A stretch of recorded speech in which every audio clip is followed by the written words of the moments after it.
Welcome to this special edition of Player Attack, focusing on one of the most unique and exciting games of 2013, Disney Infinity. I'm going to be a little bit indulgent here as we look at the game itself, chat to a couple of the developers, explore what can be done inside the toy box, and look to the future of Disney Infinity. This is Player Attack.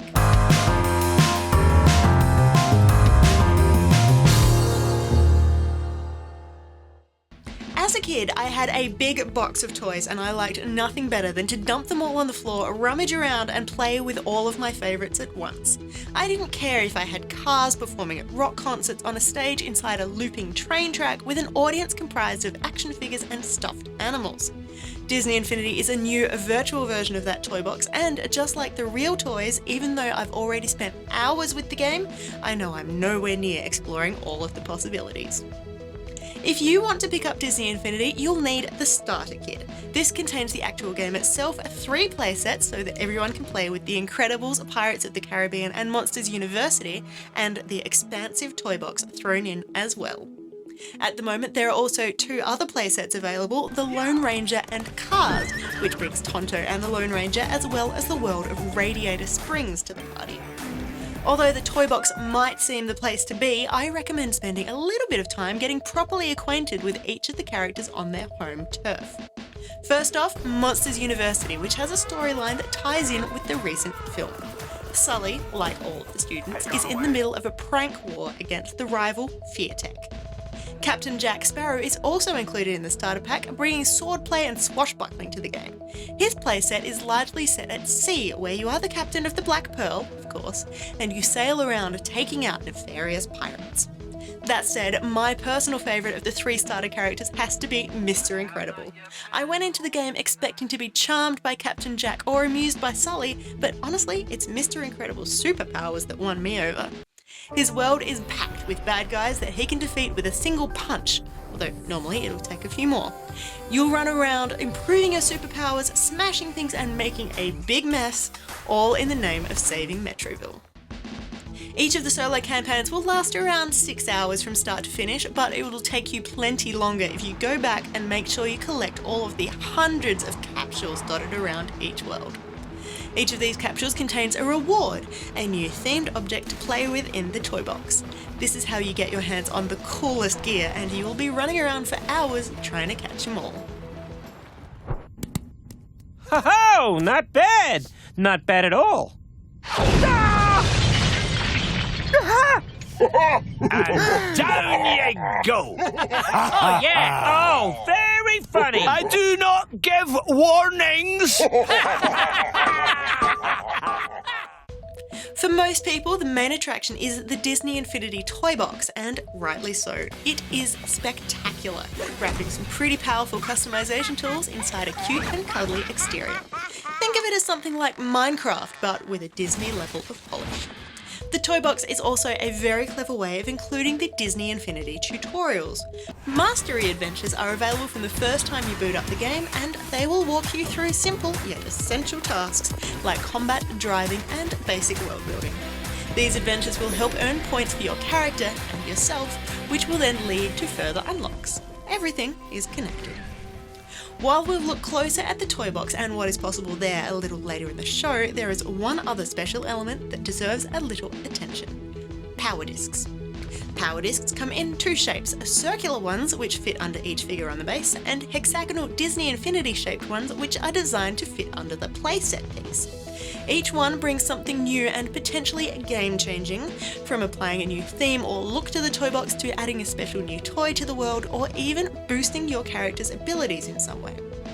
And because some of them are so powerful, you can't just pick the ones you want up off a shelf.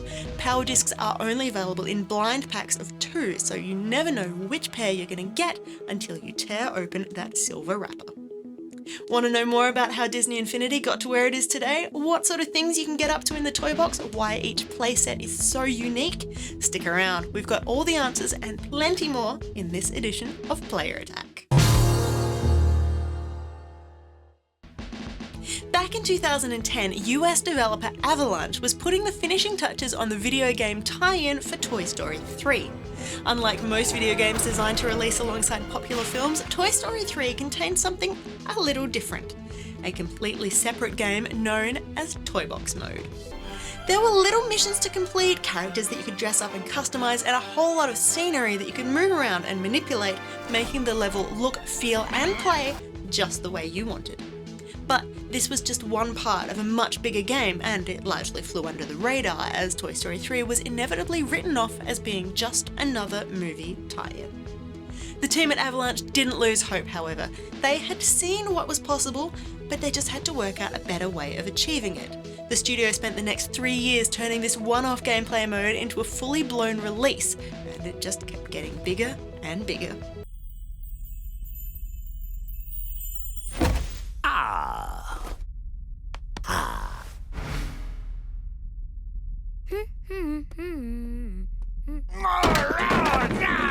So that's where the gameplay came from, but Disney Infinity isn't just about the game on the screen. It probably won't surprise you to know that many of the developers at both Avalanche and Disney Interactive are also avid toy collectors. Rather than making all of the toys just pixels, they wanted to make things a little bit more physical, explaining that there is nothing quite like the tactility of playing with a three-dimensional object. The result are these gorgeous, stylized figures that would be just as happy on a desk, in a toy basket, or on the actual game base. While it all flows beautifully now, there were initially some problems the developers weren't sure how to get around. While many of the in-game characters are people-sized, like the Incredibles and the characters from Pirates, there are obvious size issues with some others. Sully from Monsters University is meant to be 7 feet tall, Buzz Lightyear is just 6 inches tall, and the guys from Cars are, well, cars. And that is why the characters in Disney Infinity are so obviously toys. While they can stand alone perfectly, they can also all be the same size, interact with each other, and exist in the same toy box, tied together by this stylized look. We wanted to make sure that these play sets specifically delivered brand new and original stories. We wanted to make sure they had new and unique gameplay mechanics so that when you went out and buy them, you actually feel like you're getting value rather than just here's a new level. But then from a true to property experience, the thing is this. Disney is a huge entertainment company and has some really popular characters, but most importantly has rabid fans. And so we wanted to make sure that when we would go out and deliver a playset experience that's based on Monsters University, that was for fans of Monsters. And for Incredibles, it would be for fans of Incredibles. So it would be awkward to have all of a sudden Mike Wazowski inside of this really cool, awesome, intense story happening inside the Incredibles world, suddenly jump in there on a hoverboard and goof around. I mean, a lot of people think that would be fun, and true it would be, but for fans, we wanted to make sure the playsets delivered a true story that they could enjoy. Now in the toy box mode, you know, it's no holds barred. We had different guys come up to us and say, you know, I let my kid play teen-rated games. And the only reason I do is because all of the kids and family games aren't that good. But Infinity, I might actually let my kid play this. I'm really looking forward to letting my kid play this and playing it with him. So, I mean, that's a super flattering thing to hear because it's been so important to us. We kind of use the Pixar mantra ourselves. We want to make a game that's good enough for us, but also accessible for kids. And so in that regard, you know, we look at games that deliver great gameplay experiences, like the 3D Mario games, like Ratchet and Clank, even some of the Lego games. We look at those as games that we really think deliver great gameplay experiences, and we want to make sure that we deliver totally top quality experiences with Infinity. So everything that you're going to see, we've poured our heart and souls into. Part of what makes each of these Disney Infinity playsets so special is that they are so very unique. Troy Levitt, game director on the Lone Ranger playset, talked us through some of the special elements that went into his specific project. We really tried to focus on 3 key elements that are part of the film. First of all, we've really built in a combat system based around ricochet, so there's a lot of ricochet around the world, and there's enemies that go and hide behind things. So use this ricochet strategically to get rid of the bad guys. So that's our first element. Secondly, we have horses and mounts, which is unique to the playset. It allows you to get around the big expansive world very quickly. It also gets in both Silver and Scout, who are the iconic horses from the film. And the third thing is that we put in a lot of effort into making a train customization system. The storyline for the playset is that Butch Cavendish has taken over the rail lines and he's starved out all the towns out there on the frontier. So you have to come back, reassemble the railroad, push Bush Cavendish and his gang out of town, and then go ahead and customize your train to bring the resources back that the people so desperately need. Really, Lone Ranger was kind of a late addition to the Infinity line. Once we found out they were making this great Jerry Bruckheimer film, kind of in the spirit of Pirates of the Caribbean, we said, we got to do a playset based around that. And so then we really marshaled our forces, figured out how could we do that, learned as much as we could about the film, got their approval, started working with the script writers down there, got tied in even with the Comanche Nation so that we get everything as authentic as possible. And then towards the very end of our Infinity development cycle, we just started building this up. So we wanted to make sure that it's very clear, even the sound effects and everything else remind player, this is a toy. When the bad guys get killed, they don't really get killed, they break into component pieces. Just to remind everybody, this is a toy universe, which is, it allows you a lot more freedom too, because you can go around and blow up buildings and then repair them and then blow them up again. And you really, you can't do that anywhere else. Here we go. This be too easy. Oh, whatever. Prepare to be amazed.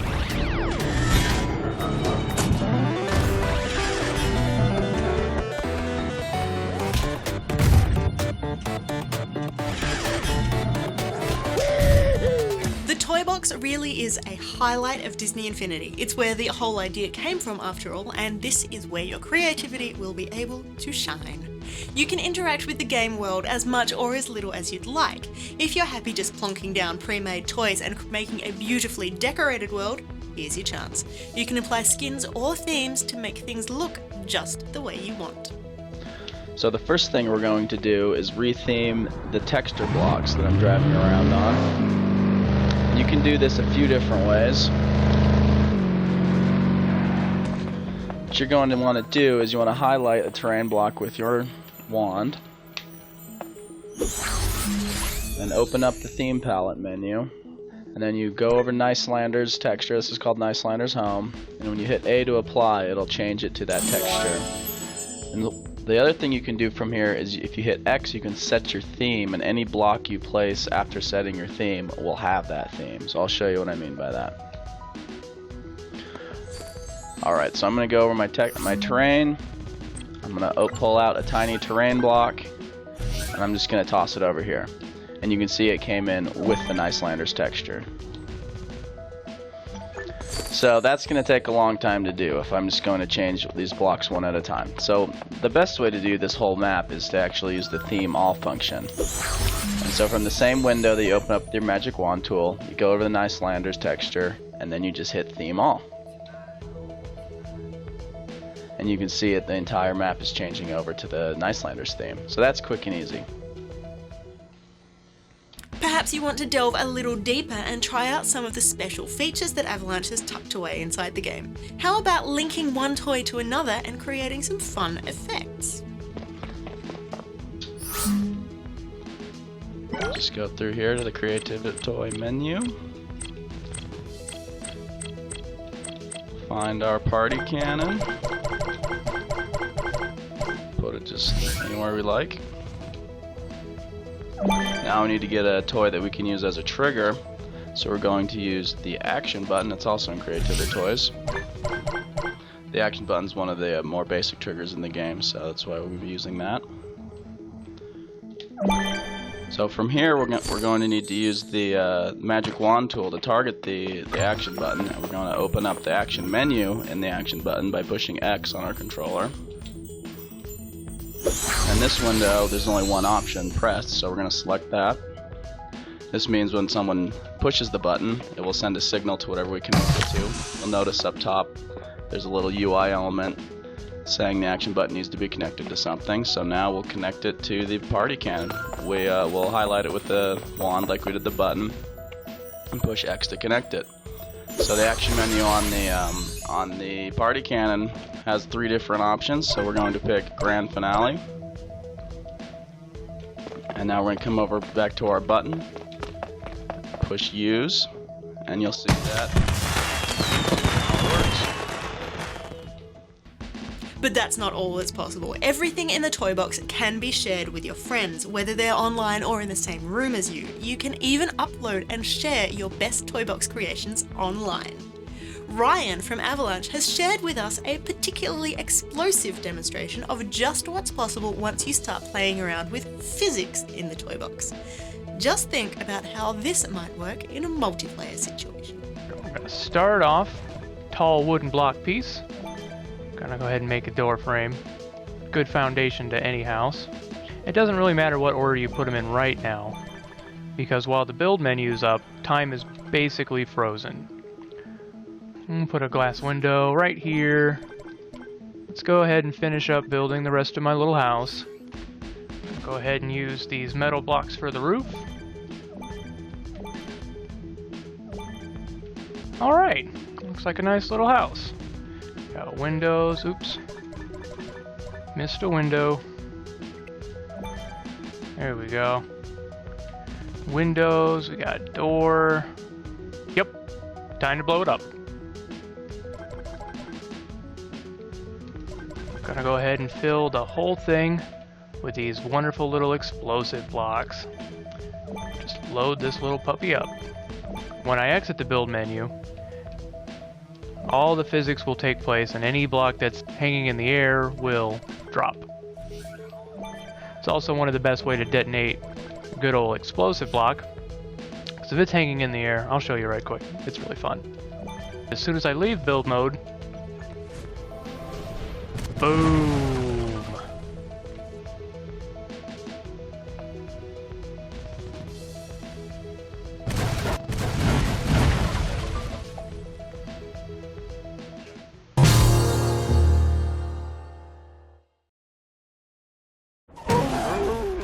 We've covered a lot today, but if you think that this is all there is to see in Disney Infinity, think again. The team at Avalanche is unveiling new toy boxes each week, which you can download for free. These won't take away from the fun of creating your own worlds, but they might give you a few ideas of just what is possible. Take a look. We've created your very own ESPN Speedway. You can race with Lightning McQueen against Dash, shoot missiles, fire guns. You can race with trains at night, race in the Tron car, blow stuff up.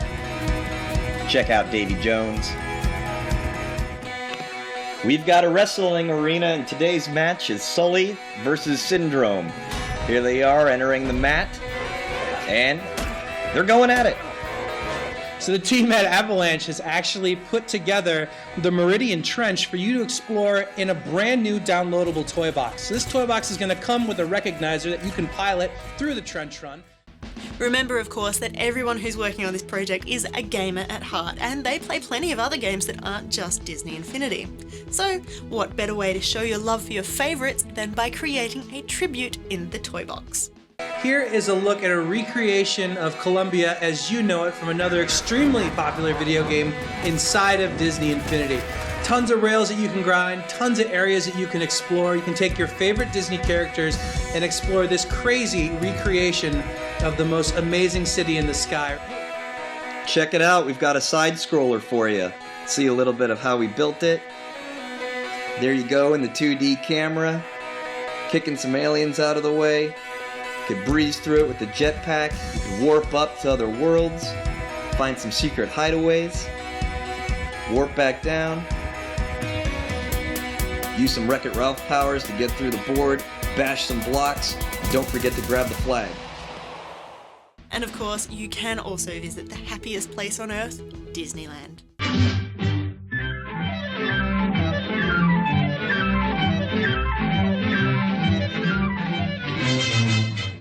Now don't go thinking that the developers are done with the core game either. Disney Infinity plans on living up to its title. There are already 20 figures available for the game, 2 for the Lone Ranger, 3 each for Monsters and Pirates, 4 for Cars and 5 for the Incredibles, but those are now known as Series 1. Series 2 was confirmed in August at Disney's D23 Expo. Starting in October, there is another playset and a whole bunch of new characters headed our way. There's some girl power with Rapunzel from Tangled and both Anna and Elsa from Frozen. We get Jack Skellington from The Nightmare Before Christmas, as well as Wreck-It Ralph and Vanellope from their recent film, while Phineas and Agent P bring Disney's TV brands to life. The playset this time around is Toy Story, but maybe not like you'd expect. Buzz, Jessie and Woody are all there, but they're bringing an all-new space adventure focusing on the Pizza Planet aliens. The icing on the cake, the king himself, Mickey Mouse, in his Sorcerer's Apprentice robes. Disney's back catalogue is huge. Remember, it's not just Walt Disney Pictures anymore.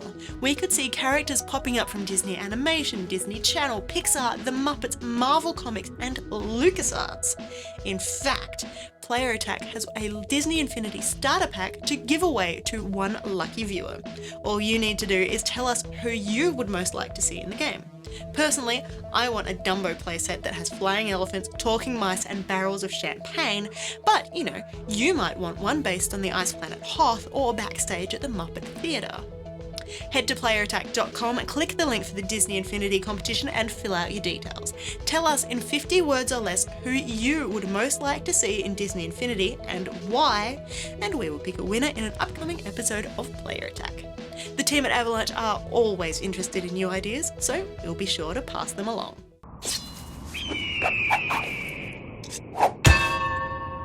Well, that was embarrassing. And that's about it for this very special Disney Infinity episode of Player Attack. Thanks for watching. Next week, we are back to normal again, so tune in for the latest in video game news, plus some great interviews and previews. In the meantime, you can catch us on playerattack.com. We're on Facebook, YouTube, and Twitter, and if you've got something you want to say, send us an email, mailbox@playerattack.com, or just hop on our forums. Till next week, I'm Jessica Citizen, and this is Player Attack.